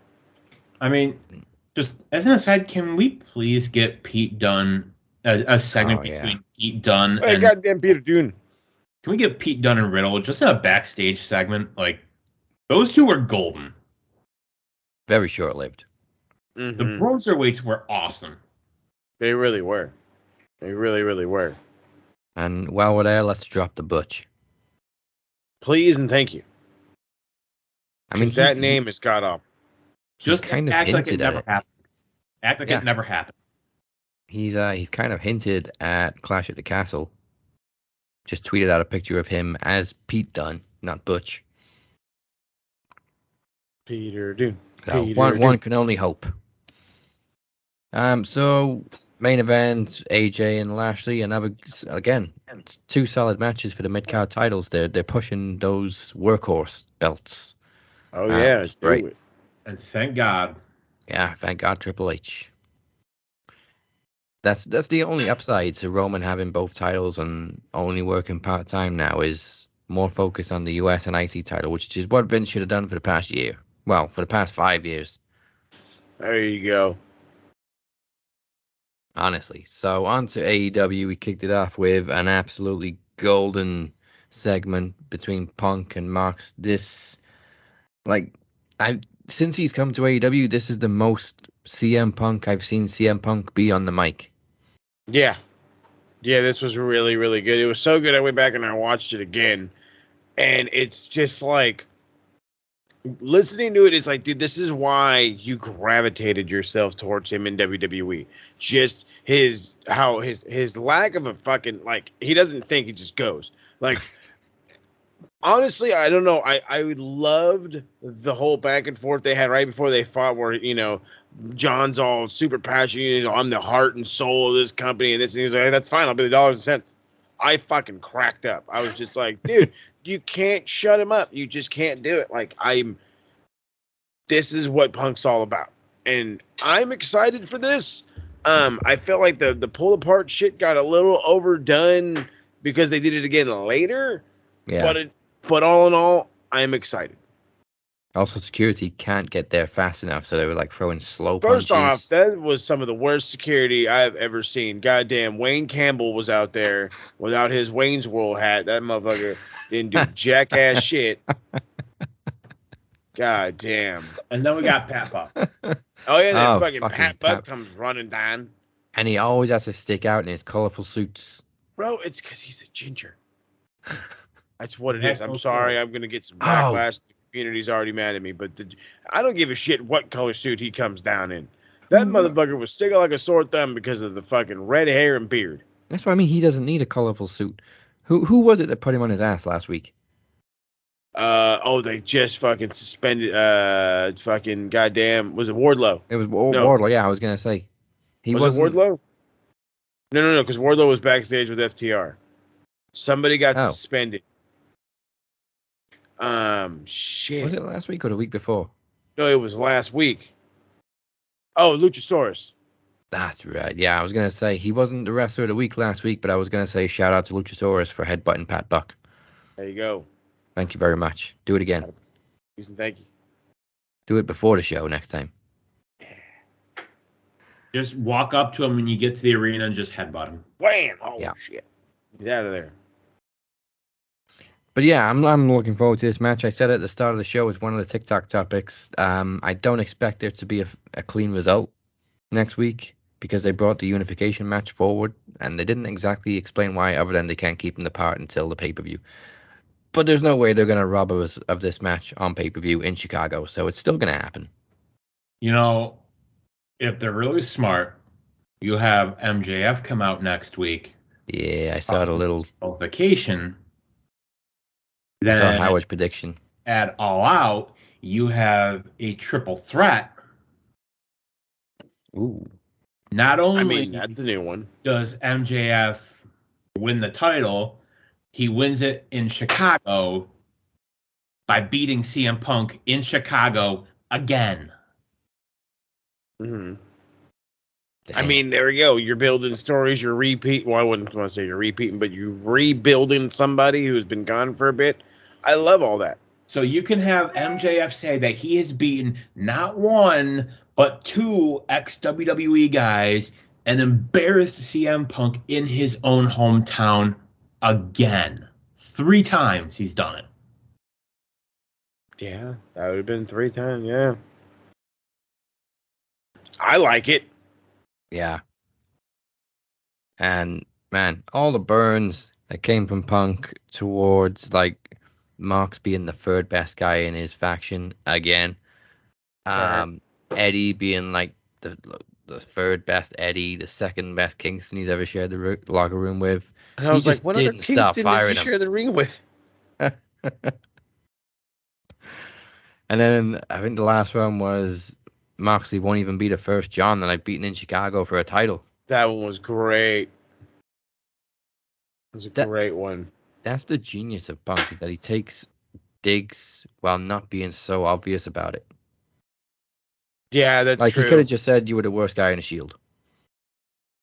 Well, I think they're also like they tell. I'm sure they're meant to go around the bush so they don't get no cease and desist and all that shit. But because they do that, it makes it sound more, I guess, like personal. Yeah. More like, hey, I'm willing to fucking dog you, but I'm not willing enough to say this fucking team's name, this faction's name, whatever the fuck. Like, you were just dog ass in that group you were in. Yeah, Tony's not paying that bill. Fuck no. Punk even managed to get the crowd to boo Hangman. Yeah, that was weird. But I mean, it was weird how he just called him out and then, nope, okay, moving on. Punk has a way of making people just like eat out of his hand. Yeah, he does. So I hope he is 100% by All Out. I hope the match is as good as the build-up is so far. We've only had the build-up for 2 weeks, and it's already great. Dive in the crowd anymore?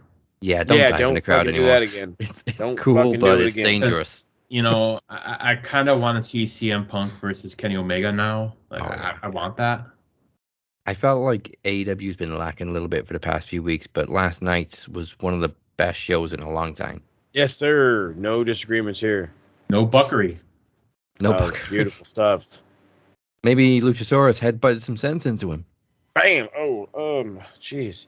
Oh, God. This isn't WWE? Okay. Let's book sensibly now. You aren't booking for Vince McMahon, dude. I can use logic.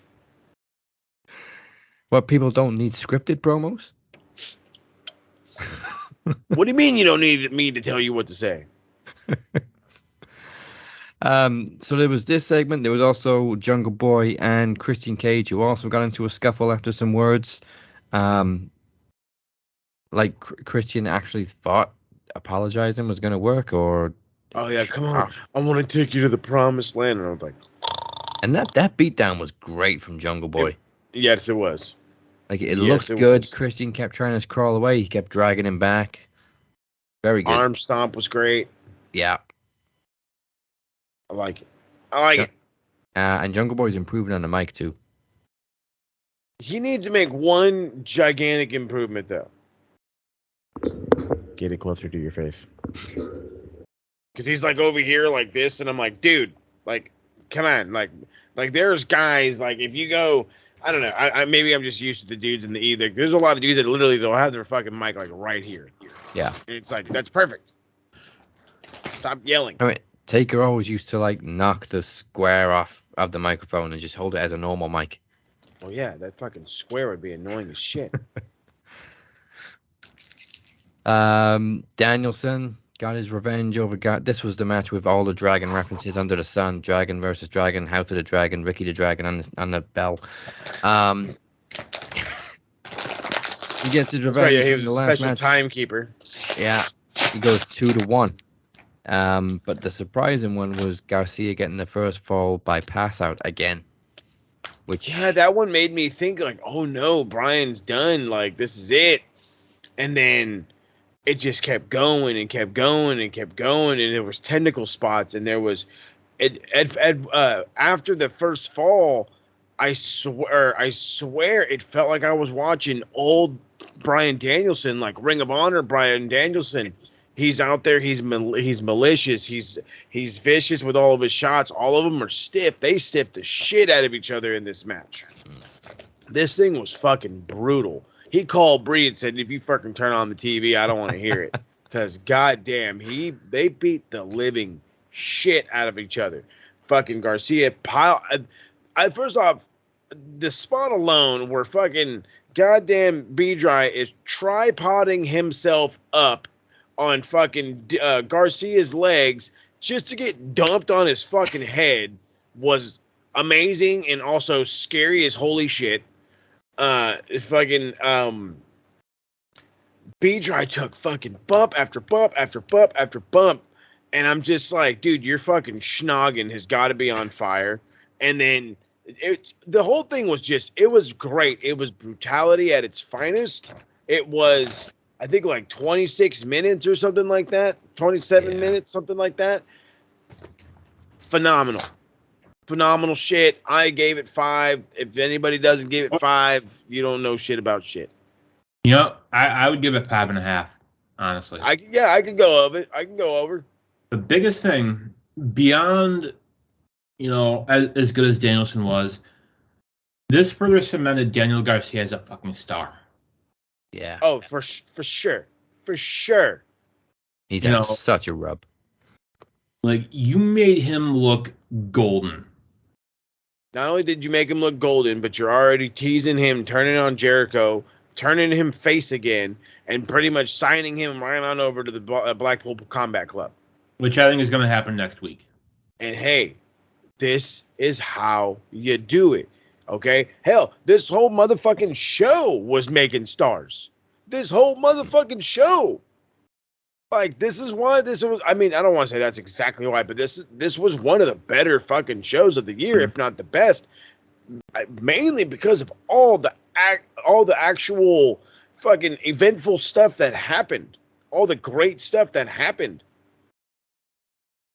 Like, for crying out loud, I mean, fucking goddamn Keith Lee and Swerve Scott were on television for all of 17 seconds, and just him sticking up the piece of gum was fucking brilliant.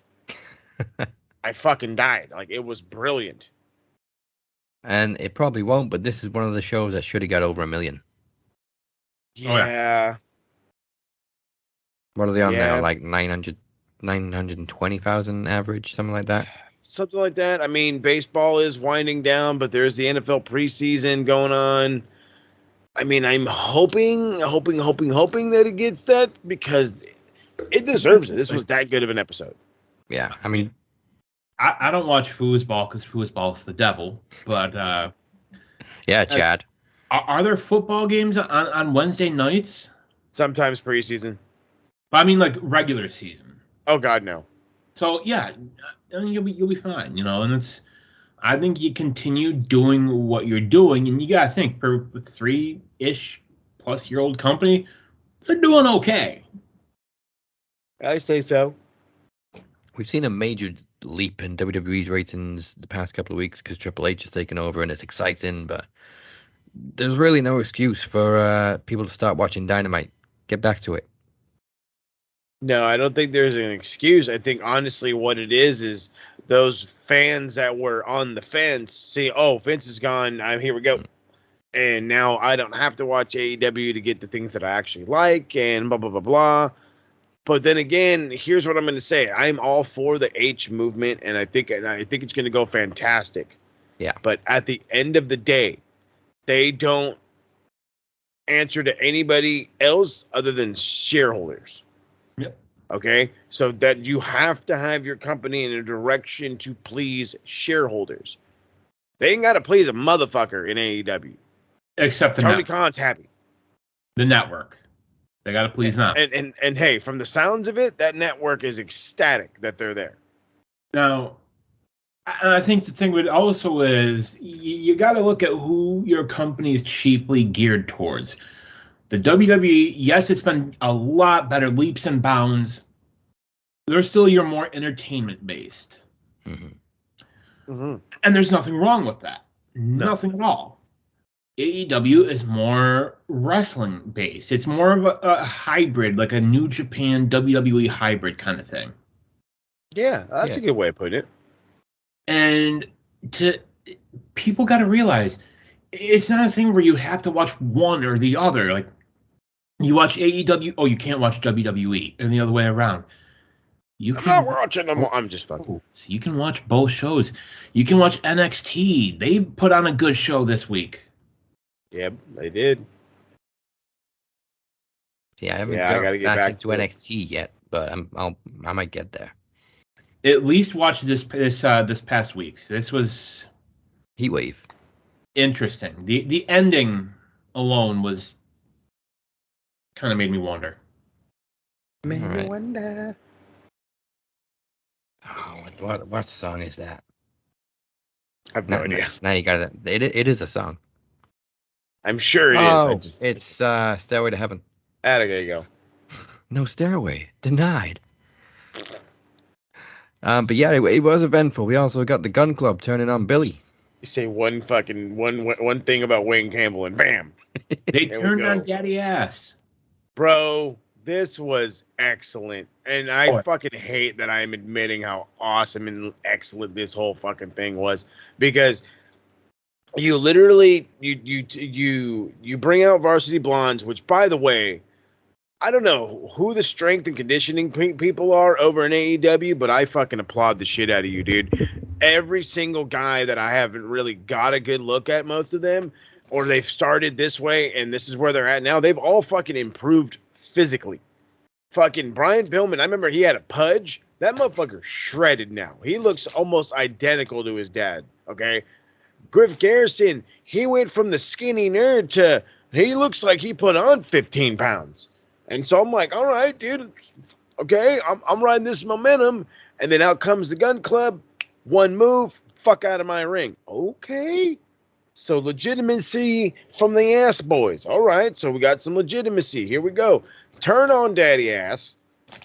Just for fucking the Acclaim to come out, and you take probably one of the most hated dudes in pro wrestling, and you made him over as shit just by fucking having homeboy yell, "Scissor me, Daddy Ass," which, by the way, is the greatest line ever. But now, from now on, every single time the Acclaim comes out and Billy Gunn's with them, it has to, the fucking name cannot say Billy Gunn. It has to say Daddy Ass. Right. It has to.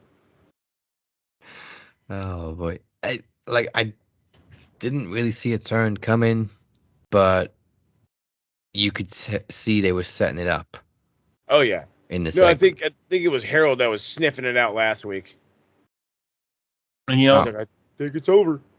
How great is Stokely Carmichael? Or Stokely Hathaway, whatever they want to call him. Stokely Hathaway, he's awesome. And he didn't even say a fucking word. But it's his facial expressions. He's got it, bro. He was like, I loved the fucking Diamond Mine.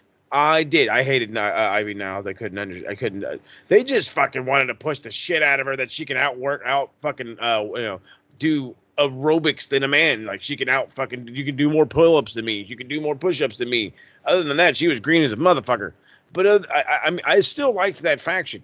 Him leading it was great. I don't know why the fuck they didn't have the smarts to bring him up and use him on the main. But hey, their loss, AEW's gain, and it's. Go ahead. They wanted to, but they weren't gonna pay. They weren't gonna offer him the money that. Because look at it this way, they wanted him on the main roster for NXT money. Yeah, that ain't gonna happen. And would you go on the road away from your family all that time for NXT money? 70,000? No, thank you. No. So he kind of is like, okay, thank you for the opportunity, but yeah, I'm not re-signing. And then they release him the next day. Yep. If that isn't an FU, I don't know what is. I mean, I'm right there with you, but like I said, now he's over here doing big, and I think he's going to do really well with the Gun Club. The problem is, are they really going to get a push? Can you really push these guys? That's the thing. That's where it's at. Can we get a push? And have they been damaged? Are they been damaged by the Ass Boy name? Like, no. If anything, that gave him more momentum. At least personally, I feel that way. Well, one thing's for sure. Never thought I'd see the Acclaim this over as faces as they have been the last couple of months. Seriously. Like there was a time when we couldn't stand the Acclaim, especially Max Caster. But yeah. I was calling him the fucking giant Russell Wilson. He's matured, and they've got so over. You were wondering when they were going to fire him. Yeah. You're like, okay, yeah, they're fired. He's done. Yeah, because he kept pushing the boundary. I think Tony sat him down and said, dude, I like what you're doing, but stop. He's like, showing it down a little bit. He's all showing him his Twitter. He's all, do you see all this? Do you see this, Max? This is you. And I can't have this, Max. This is going to get you canceled. This is going to get you canceled. Canceled, Max. Canceled. I can see it now. He's just ripping lines. Don't you know you're going to get canceled? They tried to cancel me once. Can't say that. Can't say that. Shit. Oh Lord, no, it good for them. I'm happy for it. You know what I mean? Now the tag division seems so fucking stacked. It's ridiculous. Yeah. And Bowens is healthy, so it's great. He's healthy. He's looking great. Mm-hmm. So yeah, some big matches coming out for All Out, which is still a couple of weeks away. We'll be predicting it in 2 weeks' time. The night after the Castle, I think, isn't it? Yeah, we got those two friggin' back to back. Let's go. Good monies. We know we got the rematch between Tony and Thunder. Depending on what happens next week, it's Punk and Mox. Mm-hmm. Man. I believe it was the finals for the trios. And Jeff Hardy's back, at least backstage. Here. Do it a little bit. Come on, Jeff. Get it together, man. Mm-hmm. Praying for you this time. All right, then. We've already talked about Omega's return, so that wraps it up. Let's get to the A to B of Retro Rewind. SMR Podcast Network. You should be listening. All right, so as we know, Retro Rewind, hot and heavy, coming back with the fire, as they love to say, the young kids, they do. I'm over here and I'm like looking at some stuff, and I don't remember reviewing this pay-per-view, and it's a fantastic looking one, by the way. It's Fall Brawl, which is 1996 War Games, NWO versus WCW. Oh, no, wait, I do remember reviewing this one. Now I do. This was the one that apparently Sting was supposed to come back, and he showed up for like 2.5 seconds and then walked out of the cage. He showed up, beat some ass, and left. Because he said, you guys don't want to trust me? Fuck you. Which is great, and that's what led to Sting turning into Crow Sting. And man, this was a great pay-per-view. I believe, I had this one should already be up on the fucking retros. This is a good one. And if you're going to like this one, you're going to love when we come back in September, because we're not only are you going to get like, I think I'm going hard to the paint this time. It's going to be the same thing as how it was from the beginning. We're going to be doing weekly episodes on top of monthly pay-per-views as they, fall in line with the categories and the whole jazz, or I should say with the timeline. So, yeah, but definitely check this one out. I believe that I gave that War Games match 4-star. There was a AAA heavyweight championship match, the same AAA fucking belt that goddamn Kenny has now. I swear to God, this thing is old as shit. Conan versus Juventud Guerrero was actually really good. And then, of course, you had a Cruiserweight championship match, the banger of the night, if you will. That's going to be my match of the night now, banger of the night. Nice. Rey Mysterio versus Super Calio. Really good. That one was like, wow, this dude showed up, and I don't know how the fuck he got a title shot like that quick, but he was impressive. This was an impressive match. All right. So, that's your banger of the week. Now let's find out who the geek of the week is. Pencil neck geek, grit-eating freak, scum-sucking peahead with a lousy physique. He's a one-man, no-cut, losing streak. Nothing but a pencil neck geek. Pencil neck geek. All right, Geek of the Week has never been so hard on a freaking week of actually good wrestling shows. I don't know how the hell that happens, but hey, it happens. So out of just, I don't want to say spitballing, but let's go with spitballing. The guy that deserves Geek of the Week every motherfucking week, and it's just because I don't understand how you push pencils the way that you do there, Mr. fucking goddamn Sanjay Dutt. Just because I don't like your face.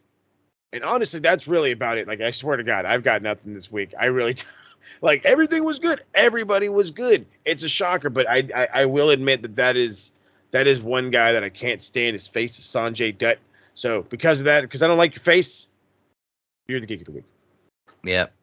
I was going to give it to that fucking Matt Parker nerd for getting beat up by fucking Ricky the Steamboat, but it's Steamboat.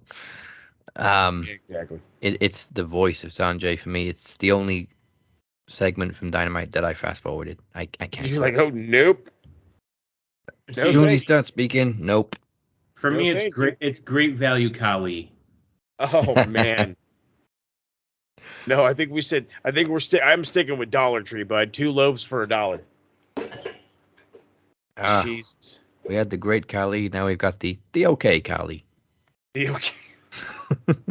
The it'll do, Collie. Yeah. Okay. From negative to positive, let's find this week's Bestler of the week. Good luck.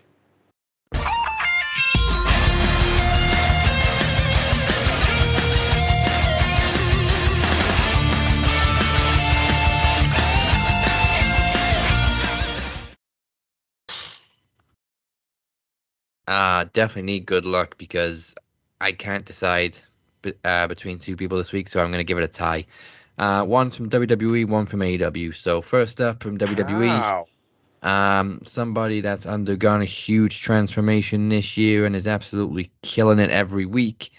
Damn sure had one of the matches of the week this week, and now continues to have a dominant reign as IC champion, Gunther. Oh, let's go, Gunther. Banger with That's Nakamura. fair. That's very fair. Extremely fair. And for AEW, we just talked about how bright his future is. Another banger with B-Dry. Gotta go with Daniel Garcia. Kid is on fire. You know, I'll say with Garcia, I don't know how, like, his contract length or, you know, where he's at. But that match last night, I guarantee you, Triple H and guys in the E, they watch. And yeah. You know what? I say good for Daniel Garcia, because if this gets him more money, wherever he signs with, I'm right there with you, I'm DC. happy. Kid is 23 years old. Go make your bread. You know what? I'm happy for any wrestler that is able to make more money doing what they love to do. Yeah. You know, and if don't you look can like put on shit. a great show, you don't look like shit. Like Daniel Garcia, star. MJF, star. If you have a chance to make a lot of money, life's short, do it. Go make your bread. Go make your bread. Especially now you got a chance of being used right on the other side. That's the real winner right there, man. That really, I'm being for real right there. That's the real winner. That's what makes this entire thing a little bit more worth it now. Now I don't have to go to Japan and get over and do all this. Now I don't have to go here and do this and do that. Now I can stay and I can get better, hopefully, or I can, go to AEW, get better exposure, and then be fucking craved to come back like a fucking zombie wanting brains. Yeah. Like Triple H isn't afraid to acknowledge wrestlers past. Like Finn Balor came over to NXT. Oh, this guy was huge in Japan. Look at all the stuff he did.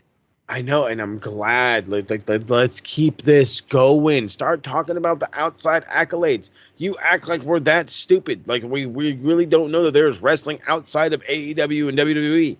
And we know there's more often with other people. Like when AJ debuted at the Royal Rumble in 2016, like you had JBL say, former IWGP heavyweight champion, same as Brock Lesnar, the only other person to do it.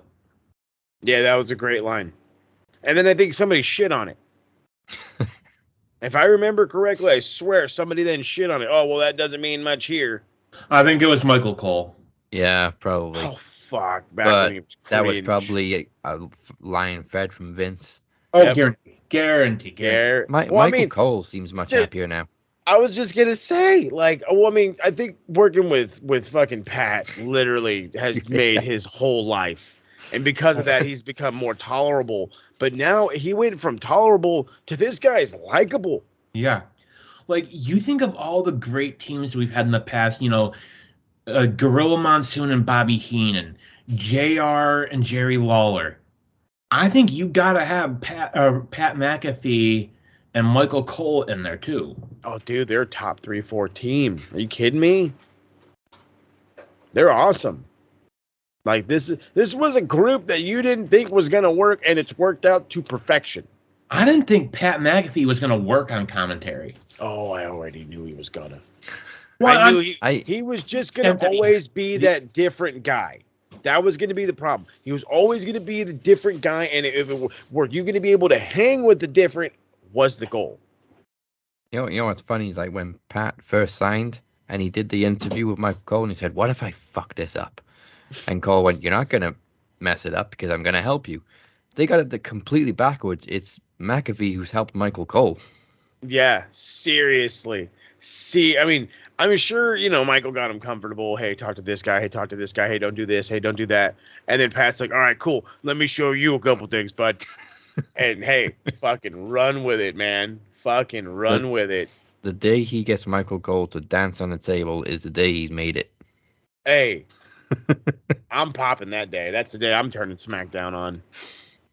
Hey, we got the dance off with JR, so Oh boy, we're close. We're almost there. I'm about to say at this point, actually, you know what? I might be turning on SmackDown sooner than later. It's good, much good. Improved. I never thought I'd say that. I never thought I'd be praising Michael Cole. Like 5 years ago, I couldn't wait for the guy to retire. Yeah, get the fuck off my screen. And now it's like all he needed was a great broadcast partner and Vince to stop yelling in his ear, his deaf ear. Right? Oh yeah, motherfucker's deaf for sure. Commentary overall in the E just seems so much more fluid and natural. Like, yeah, the I still don't know his name. The lead announcer on Raw is just a complete natural. I say Ryan something or another. I think it's Adam something. I don't fucking know. E. Jones, help us out. Right? Hook it up one time. But yeah, he's a complete natural. Like most new guys, when they come in, they stick out like a sore thumb, but he's just bang straight into it. Mm-hmm. Facts. Well, all right then. Thank you for spending your Thursday with us. Here's the socials again. You can find us on the evil Twitter machine at Max Wrestling UK, at the Captain 512 and SMR Podnet. Check out the website maxwrestling.net, and don't forget to hit the sub or follow button on Facebook, Twitter, Instagram, TikTok, all the socials. And of course, joining us this week was, of course, DC Daniel Crimmins, Mr. Iron Bank, who will be cashing in that Iron Bank at Promo Mania, but not for a title, for a guaranteed main event spot against the Demoness. Do it. Do it. Don't forget El Chucko over there running away. The Chuckster. The Chuckarina. Oh, my phone's going to blow up after this. Here we go, baby. You got an issue with me calling you Chuck? Come to me. Don't go to other people. The big Chuckers. Chuck and Medine. I could go all day. Well, listen up, you pencil neck geeks. This is what Moses has for you this week. Chucking on down the line. All right, here we go. I couldn't help myself. That's right. Yeah, you already know the gimmick. Fucking Retro's coming back hard, heavy in September. Also, what's going to be coming back is Bolt Rant. Bolt Rant's looking like it's going to be, we're going to hit it the preseason hard. As of right now, they are running joint practices with the Dallas Cowboys. Full pads, everything's good. Derwin James just signed a new 4-year extension, making him the new highest paid NFL safety in NFL history. So, good things are looking for the Bolts. We'll see how it goes. So check the socials. Make sure you're following along on SMR Podnet, anchor.fm/SMR Podnet.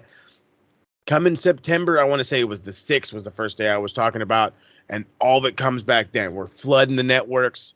Get your fucking memory right. Make sure you're deleting data off your phone now, because you're not going to have no room when I'm done with you. And with that said, join us next week for another easier week before we move on to double predictions the following week. So hopefully we get to take it easy next week, and then we'll jump straight into Clash at the Castle, followed immediately by All Out. You have been watching the Cap and Mo and DC. Goodbye. Mwah. And good night.